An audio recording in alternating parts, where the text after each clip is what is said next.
Factory outlet Mukunda jewellers లో mega వడ్డానం sale 2.0. నమస్తే రమ్ గారు. నమస్తే జయ. మంచి చందమామ కథ ఒకటి చెప్పండి. మామూలుగానే మనం ఒక పని చేద్దాం అనుకుంటూ ఉంటాం, కానీ అంటే ఎవరికైనా ఏదైనా ఇవ్వాలని వచ్చినా అప్పుడు ఆలోచిస్తుంటాం.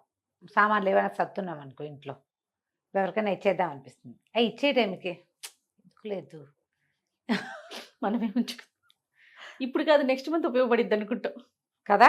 కామన్గా ఒక కామన్. చాలా బాగుంది అనుకో చీర, అక్కయ్యకనో పినికనో తెస్తాం, మళ్ళీ ఆ చీర వెనక్కి పెట్టి ఇంకో చీర పెట్టేస్తాం.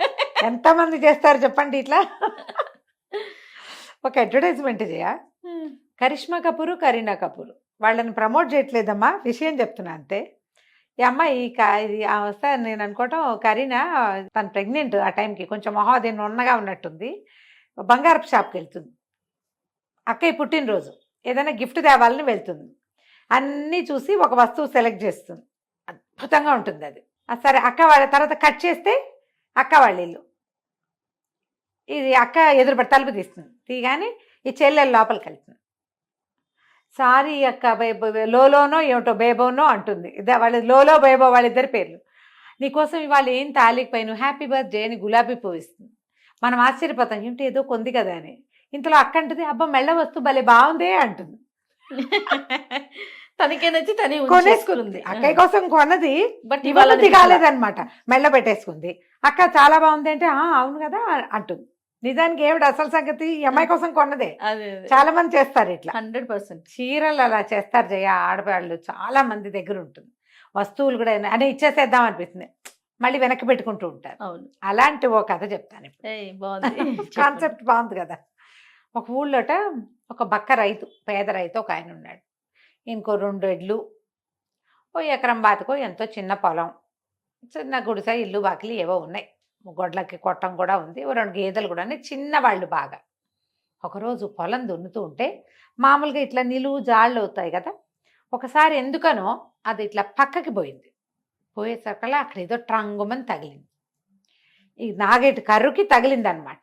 ఏమిటా ఏదో టంగుమంది, మామూలుగా అది ఎప్పుడు చాలు కిందకి రాదు, పక్కకి పొరపాటున వెళ్ళింది, కర్రు అటు వెళ్ళిపోయింది అనమాట. సరే ఎద్దుని యువతలకి లాగి ఆ టంగుమన్న చోట ఒక గుణపం వేసి మెల్లిగా తవ్వి చూస్తే ఏముంది, అంత గిన్నె, కంచు గిన్నె, దాని నిండా బంగారం. హడిలిపోయాడు, అయ్య బాబోయ్ ఇంత బంగారం, తీసుకెళ్ళి న్యాయాధికారికి అప్పచెప్పేయాలనుకున్నాడు. దాన్ని తీసాడు బయటికి, యువతలకి తీసాడు. తీసి ఎక్కడిది, ఇది ఎలా వచ్చింది ఏమిటి అవన్నీ ఆలోచిస్తున్నాడు. భయము వణుకు, చాలాసేపు అపిరితిపిరి అయిపోతారు మనుషులు అలాంటివి కనపడేసరికి.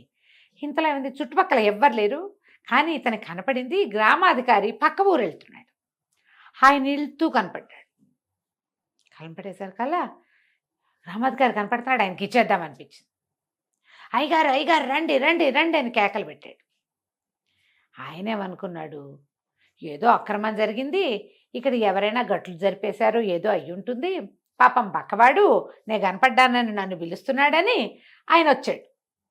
అక్కడి నుంచి నడిచి ఆయన దగ్గరకు వచ్చేసరికి ప్రాణోపల ఇవాళ కబుక్కని ఏం చేశాడు, దాన్ని ఇట్లా తోసేసి మట్టి తోసేసాడు కాలుతోటి దాని మీదకి.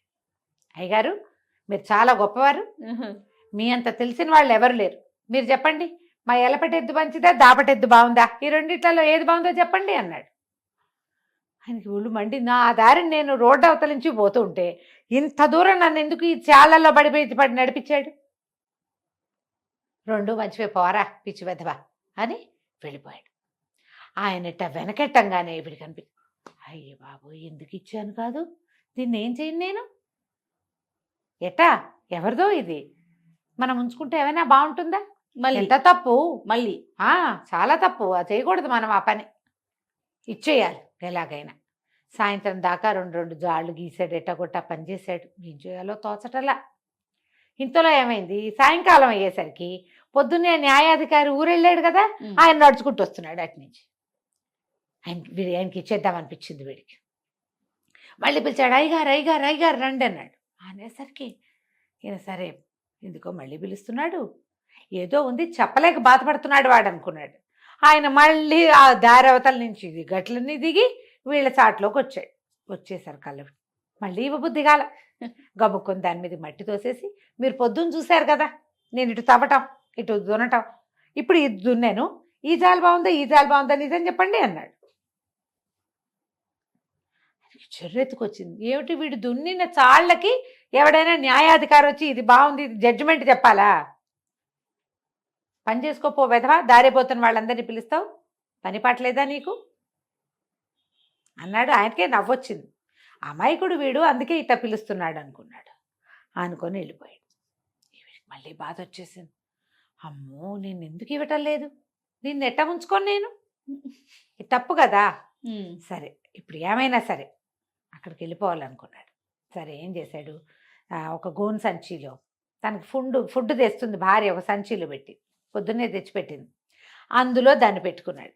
భుజాన్ని వేసుకుని ఎడ్లని రెండింటిని తోలుకుని పోయాడు ఇంటికి.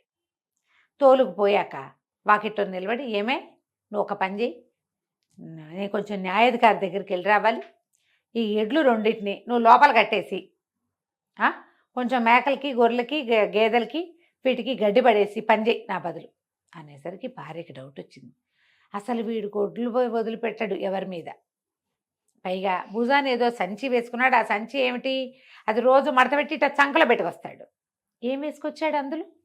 వచ్చింది ఆవిడకి డౌట్. ఒకటి, న్యాయాధికారి ఇంటికి వెళ్తానంటున్నాడు ఎందుకు, ఏదో ఉందనుకుని ఆవిడేమంది, ఆహా నీ ఎడ్లకి వాటికి గోడ్లకి పని చేయడానికేనండి నేనున్నాను, నా ఇంట్లో పని ఎవడు చేస్తాడు, చేతనైతే చేసుకో, లేకపోతే నీ గొడ్లకి ఇప్పుడు తినలేదు నేను పెట్టడం, నీకు అన్నం పెట్టడానికే నాకు సమయం సాల్టలేదు, పెట్టుకోలేకపోతే పో అనగానే, మరి ఇప్పుడు గొడ్లకి తిండి లేకపోతే రైతు కదా, అవును కదా. అందుకని ఏం చేశాడు, ఆ భుజాన ఉన్న సంచిని తీసి కింద పెట్టి ఇది రెండేట్లని కొట్టంలోకి తీసుకుపోయాడు. ఒక క్షణంలో అవదది, వీటిని కట్టేసి లోపల ఎక్కడో పక్కన ఇంత గడ్డి ఉంటుంది, అన్ని జాళ్లల్లో ఇవి తీసుకుపోయి కాస్త గడ్డి పడేయాలి. అతను ఆ పని చేసే లోపల ఈ భార్య ఏం చేసింది, గబగబా వచ్చేసి ఆ సంచి కూడా తీసి చూసింది. చూస్తే ఏముంది, ఇంత కంచు గిన్నె ఇంతది అడుగెత్తుంది, ఒక 6 అడుగు 20 అడుగు కైవారం కూడా ఉంది. అమ్మ బాబో ఇది నిండా బంగారమే, ఊరిని వీడు న్యాయాధికారి అంటున్నాడు, అక్కడ ఇచ్చేస్తాడో ఏమిటో, వీడి తెలివితేటలు వీడి బొందా అని చెప్పి ఏం చేసింది, చటుక్కున ఆ గిన్నె పట్టుకెళ్ళి లోపల పెట్టేసి అదే సైజులో ఉన్న ఒక పలుగురాయిని తెచ్చి అందులో పెట్టేసి కట్టేసింది. మనవాడికి ఏం తెలుసు, రైతుకి తెలీదు, ఆడవాళ్ళు స్త్రీ బుద్ధి ప్రళయాంతక అన్నారు, అందుకే ఏం చేసింది, ఆ సంచి పుచ్చుకుని వెళ్ళిపోతుంటే మాట్లాడకుండా ఊరుకుంది ఆవిడ. ఇతను పోయి న్యాయాధికారి గారి వాకిట్లోకి వెళ్ళాడు. అయ్యగారిని కేకేయండి మాట్లాడాలన్నాడు. పని వాళ్ళు ఎవరో 2 3 ఉన్నారు. అయ్యగారు మన అవతల బీళ్ళ దగ్గర ఉండే బకరైతే ఒకడు మిమ్మల్ని చూడడానికి వచ్చాడండి అనేసరికి ఆయన వచ్చాడు. అయ్యగారికి ఒక బహుమతి తెచ్చాను అన్నాడు. అయ్యగారు మీకు బహుమతి తెచ్చానండి ఇదిగోండి అన్నాడు. అనగానే న్యాయాధికారికి ఏమనిపించింది, వీడు పొద్దున్నుంచి ఏదో చెప్పాలనుకుంటున్నాడు మనతోటి. పొద్దున్న వెళ్ళేటప్పుడు పిలిచి ఒకటన్నాడు, వచ్చేటప్పుడు పిలిచి ఇంకోటి అన్నాడు, ఇప్పుడు ఏమిటో మూట పుచ్చుకొచ్చాడు, ఏదో ఉంది విశేషం అని, తీయండిరా విప్పండి మూట అన్నాడు. ఏముంది మూట విప్పితే చూస్తే అందులో ఇంత పలుగురాయి. ఒళ్ళు మండిపోయింది. రైతు నిర్ఘాంతపోయాడు. ఏమైంది గిన్నె అక్కడికి అర్థం కాల, పిక చచ్చిపోయి నుంచున్నాడు. అక్కడి నుంచి ఆయన జడ్జి గారు అన్నాడు, వేధవని కట్టేసి ఉరిదీసేయండి వాళ్ళ వీణి. అయ్యో పొద్దున్నుంచి పనిపాడు చేశాడు, ఇప్పుడు బహుమతిని పలుగురాయి తెస్తాడు, పాపిష్టి వేధవా, వెండి ఉరిదీసేయండి అన్న. అనగానే ఏముంది, వీడిని తీసుకుపోయి ఒక కొట్టలో పడేశారు, రేపు పొద్దున్నే తీస్తారు ఊరి, ఇది సాయంకాలం. వీడు అక్కడ కూర్చుని ఇట్లా ఆలోచిస్తున్నాడు, ఎంత గిన్నె ఎంత ఎత్తు, తన నిండా బంగా మెరిసిపోతుంది, ఇలా సైగలు మాట్లాడుకుంటున్నాడు అనమాట. వాడు ఇంత ఇంత అనేసరికల్లా ఇది పాలేళ్ళు ఉంటారు కదా, వాళ్ళంతా చూసి వాడు ఏంటో కొలుస్తున్నాడండి చేత్తోటి, ఇంతంటాడు ఇంతంటాడు ఇట్లా అంటున్నాడు, ఏదో మెరుస్తోంది అంటాడు, ఏదో ఉందండి అనేసరికల్లా లోపలికి పిలిచాడు. మళ్ళీ పిలిచి ఏమిట్రా ఏదో కొలుస్తున్నావుట అన్నాడు. వీడికి మళ్ళీ బంగారం పేరు చెప్పబుద్ధి కాల.